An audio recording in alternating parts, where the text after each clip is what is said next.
About 5 years ago at this time, came across a really powerful video.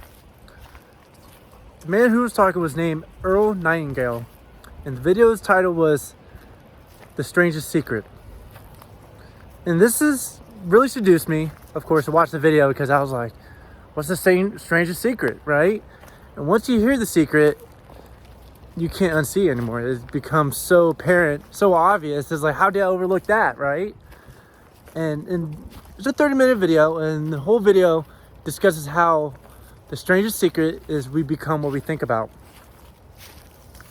And that hit me so profoundly.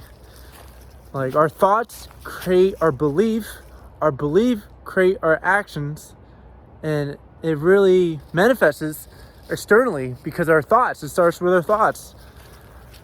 And I was like, wow, so that makes sense. Like, all the things that have occurred in your past, issues, insecurity, you told me I could be like a brand new person. I could like reinvent myself. I was like, wow, that's insane. So I could just make up whoever I want to be, right? And then, so you could create that self-belief, the delusional self-belief, like, I could do it now. Like, and our natural reactions to hear other people's opinions, take their opinions accountable, and we really take others' validation, and we really rely on that. But if you do that, you will have a very hard life if you rely on others' validation and approval. But it's a freeing experience when you know you could create your own future, right? You could create your own thoughts. You could create your own image, who you want to be, right? The person that you can be in anything you want to achieve in life. So I was like, wow. So then it starts becoming self-prophecy, right? Like, the more you talk about it, you believe in it, the more then you express it, then people start believing around you. They start believing you too, because then it just self-perpetuates, and it's like a plane, right? It's like a plane taking off from the airway, and then it finally lifts up in the air, and it's creating that momentum, of the thoughts, the belief. And the huge game changer for me was writing my goals. Writing your goals, being very specific of your goals. Put in detail, even year to year, week by week. What's your long-term plans?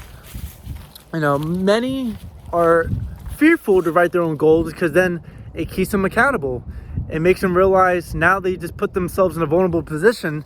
Now they could fail, right? Now they put some pressure on themselves. But this is exactly what you want, right? And when you write down your goals, especially on paper, something happens. There's a trigger that occurs, that you have images in your head. And if you can really picture it in your head, it's possible. I truly believe that. If you believe it, you have this delusional self-belief, and you have images, I really believe you have potential of achieving that goal in your life. So the key with goals is to be specific as possible. When I mean specific, I put like a 20-year plan, right? Don't plan just for 1 week. Plan where will you be when you're 50 or 60, right? And most likely it won't exactly occur the way you thought it would, but as long as you put it on paper, now your mind is guided like a missile now. Now it has a target. Now it knows where to aim. It's a lot better to have a target than have no target, right? Most people live their lives just blindly. They're just living life, right? And that's good. That's good to be in the moment, but at the same time, many have dreams, but then don't prosper because they didn't write down their goals. And so their subconscious mind had no idea where was the target. And a great book about this is named Psycho-Cybernetics. And it's about a face surgeon who realized how self-image really dictated people's success in life, how it really exposed their quality of life, all because of their self-image. And he explained that how important is to recondition your subconscious mind, correct? From all the childhood self-beliefs that you created that don't work for you now, you could recreate these beliefs. And he gives you exercise in the book, and I definitely heavily recommend you reading Psycho-Cybernetics.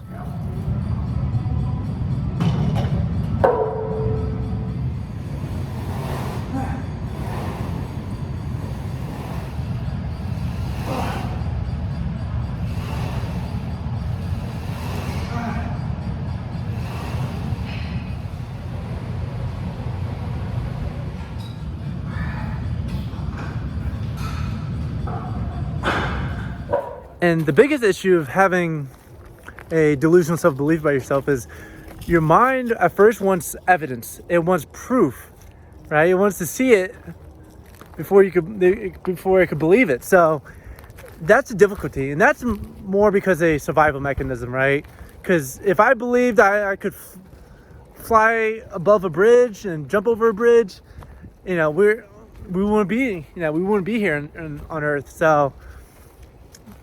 But just realize that's a natural instinct for your brain, because it wants to see proof, and you have to overcome that.